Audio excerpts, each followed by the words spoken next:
জনতা, আপনারা জানেন যে পুরো বাংলাদেশে 24-এর গণঅভ্যুত্থানের পর থেকে আমাদের বাংলাদেশে ধর্ষক বেড়েই চলছে। আমরা সরকারের কাছে এবং প্রশাসনের কাছে জবাব চাই, আপনারা কি করেন? আপনারা প্রশাসনের সঠিক দায়িত্ব পালন করছেন কিনা আমাদের মনে প্রশ্ন লাগে। আমাদের আজকে বাংলাদেশে আমাদের বোনরা আজকে নিরাপদ নয়। আমরা এমন বাংলাদেশ করতে চাই যে এই বাংলাদেশে আমাদের বোন তাদের সর্বভ্রম এবং তাদের মর্যাদা নিয়ে তারা রাস্তায় চলাফেরা করবে। আমরা এমন বাংলাদেশ করতে চাই যে এই বাংলাদেশে একজন ছাত্রী বোন রাস্তায় ঘুরতে গেলে তাকে যাতে মনে হয় যে সে নিরাপত্তা বোধ করছে। আমরা এমন বাংলাদেশ করতে চাই। সম্মানিত তাওহীদি জনতা, আপনারা জানেন যে আমাদের ইসলামপুরের মাটিতে একজন প্রতিবন্ধী মেয়ে ধর্ষণ হয়েছে। আজ পর্যন্ত প্রশাসন তাকে গ্রেফতার করতে পারছে না। আমরা এই গ্রেফতারে অতি দ্রুত তাকে গ্রেফতার করে সর্বোচ্চ শাস্তি যাতে এই বাংলার মাটিতে হয়। একটি কথা না বললে না হয়, আমরা কিন্তু 24-এর যোদ্ধা, আমরা কিন্তু হারাইনি। তো এই 24-এ আন্দোলনের পরেও আমরা দেখে আসতেছি এই গণধর্ষণ বাড়তেই আছে, তো চাঁদাবাজি বাড়তেছে। আমরা 24-এর যোদ্ধারা এটা মেনে নেব না। সরকারের কাছে আমাদের আবেদন, আপনারা যদি এটা করতে না পারেন আমরা আইন নিজের হাতে তুলে নেব। আর একটা বিষয় আমাদের জানাতে হবে, ইসলামপুরের মাটিতে আর যেন কোনো ধর্ষণ না হয়। যে ধর্ষণটি হয়েছে আমরা ইতিমধ্যেই জানি। ইসলামপুরের মাটিতে একটি প্রতিবন্ধী, তার সাথে যে অন্যায়টা হয়েছে এটা ব্যাপক নিন্দাভাবে আমরা প্রকাশ করি। আর তার বিচার আমরা অতি শীঘ্রই চাই। আমাদের অতি শীঘ্রই আমাদের কথা দিতে হবে, আমাদের এই বিচার কিভাবে তারা সম্পন্ন করবে আমাদের একটা কথা দিতে হবে। তো সবাই আমাদের ঐক্যবদ্ধ হয়ে আমরা একটা বিষয় ক্লিয়ার করতে চাই, ইসলামপুরের মাটিতে আর কোনো ধর্ষণের যেন ঠাঁই না হয়। ধর্ষণ দেখলে তার উপরে আমরা নিজেরাই এই ব্যবস্থা গ্রহণ করব যদি প্রশাসন চুপ থাকে। 24 আন্দোলনে গণ অভ্যুত্থানের যে আকাঙ্ক্ষা ছিল, আমরা একটা ন্যায় এবং শোষণমুক্ত একটা সমাজ পাবো, যেখানে কোনো প্রকার খুনি, ধর্ষক, চাঁদাবাজ কোনো কিছু থাকবে না। কিন্তু আমরা দেখতে পাচ্ছি যে ক্রমে সকল অন্যায় এগুলো বেড়ে চলছে। এইগুলো যদি প্রশাসন ভালোভাবে নিয়ন্ত্রণ না করতে পারে, তাহলে গণ অভ্যুত্থানের যে আকাঙ্ক্ষা এটা আমরা বাস্তবায়নের জন্য যে পদক্ষেপ নেওয়া দরকার আমরা পদক্ষেপ নেব। আমরা এইটুকুই বলছি, আমাদের এখনো আমরা ছাত্র সমাজ এখনো আমরা রাস্তায় আছি, আমরা এখনো ঘুমাইনি।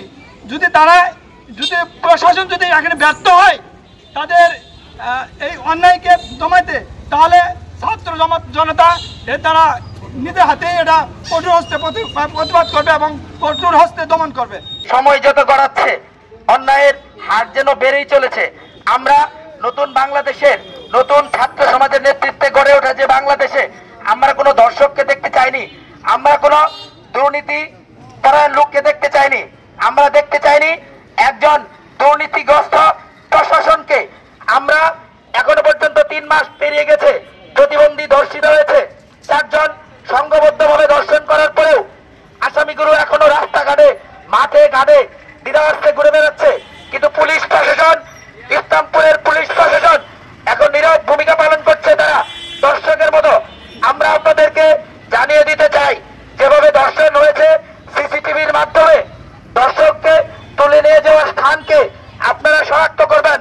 যদি আপনারা দর্শককে নতুন করে গ্রেফতার করতে না পারেন, এবং ইতিমধ্যে একজন দর্শক গ্রেফতার হয়েছে এবং বাকি 3 জন একেবারে প্রকাশ্যে ঘুরে বেড়াচ্ছে, আপনারা দেখেও না দেখান ভান করছেন।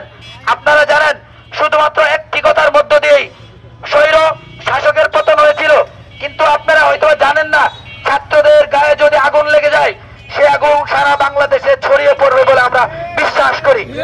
সুতরাং আপনারা যদি আমাদের এই ছাত্র সমাজের কথায় কর্ণপাত না করেন, তাহলে পরবর্তীতে আমরা সারা জামালপুর জেলার এবং সারা বাংলাদেশের ছাত্র সমাজ এক হয়ে এই ইসলামপুর পুলিশ প্রশাসনের বিরুদ্ধে স্বরাষ্ট্র মন্ত্রণালয়ে স্মারকলিপি দিতে বাধ্য হব।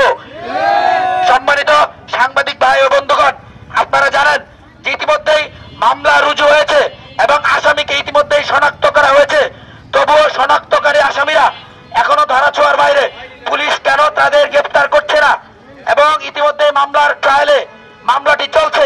আমরা চাই যে ইসলাম মহোদয় এবং আইও ইনভেস্টিগেশন অফিসার অতি শীঘ্রই বাকি আসামিদেরকে গ্রেফতার করবেন এবং শুধু গ্রেফতার করবেন না, নতুন করে মামলার এজাহারভুক্ত করে তাদেরকে অবশ্যই চার্জশিট গঠন করার মধ্য দিয়ে আপনারা এই দর্শকের বিরুদ্ধে অভিযোগ আমলে নেবেন এবং আমাদের এই মামলার ট্রায়ালকে আরো সুন্দরভাবে পরিচালনা করবার জন্য সর্বাত্মক সহযোগিতা করবেন এবং এই দর্শককে যারা পৃষ্ঠপোষকতা করছেন এবং যারা সমাজের সমাজপতি রয়েছেন এবং যারা দর্শককে এখনো পর্যন্ত পৃষ্ঠপোষকতা করছেন, আমরা অতি শীঘ্রই আমরা এই আন্দোলনের মধ্য দিয়ে আপনাদের নাম প্রকাশ করব এবং এই ছাত্র সমাজ নতুন করে জেগে উঠবে। বাংলার মাটিতে এবং ইসলামপুরের মাটিতে কোন দর্শক এবং কোন লিয়াজু কমিটির এবং কোন প্রশাসন যারা দুর্নীতির সাথে জড়িত তাদের কোনো ঠাঁই হবে না। এই প্রতিজ্ঞাবদ্ধ হয়ে আজকের এই ছাত্র সমাজ আপনাদেরকে নিজ নিজ জায়গা থেকে সচেতন হওয়ার আহ্বান জানিয়ে ধর্ষণের বিচার খুবই কম, অথচ আল্লাহ পাক কোরআনে ঘোষণা দিয়ে দিচ্ছেন পুরুষ নারীর কর্তা। আজ নারী পুরুষের কর্তা হয়ে গেছে গা, কারণ পুরুষের নেতৃত্বে দেশ চলবে, কিন্তু নারী আজ বেপরোয়ার কারণে অনেক সমস্যা, বেহায়াপনার কারণে অনেক বিপদ ঘটে। কিন্তু অনেক বেহায়াপনার কারণে পুরুষ মানুষ কতগুলো যুবক বেহায়াপনা শুরু করছে, যাতে এই বেহায়াপনা না থাকে। আগামীতে এই বেহায়াপনা সম্পূর্ণরূপে বন্ধ করতে হবে এবং যারা দর্শন করবে তাদের উপযুক্ত বিচার করতে হবে। কারণ আজ আমার মেয়ে দর্শন হয়েছে, কাল আপনার মেয়ে হবে। আজ বিচারকের মেয়ে হয় নাই, কাল বিচারকের মেয়ে দর্শন হইতে পারে। আজ একটা দর্শনকারী যদি পুলিশ ধরে নিয়ে আসে, তাকে একটা নেতা যদি সুপারিশ করে তাকে ছাড়া, তাহলে দেশের জন্য খুব বদনাম।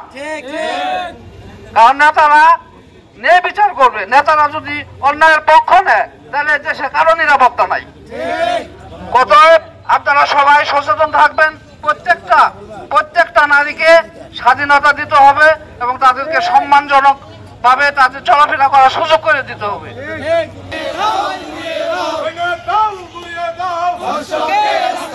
ধর্ষকদের আস্তানা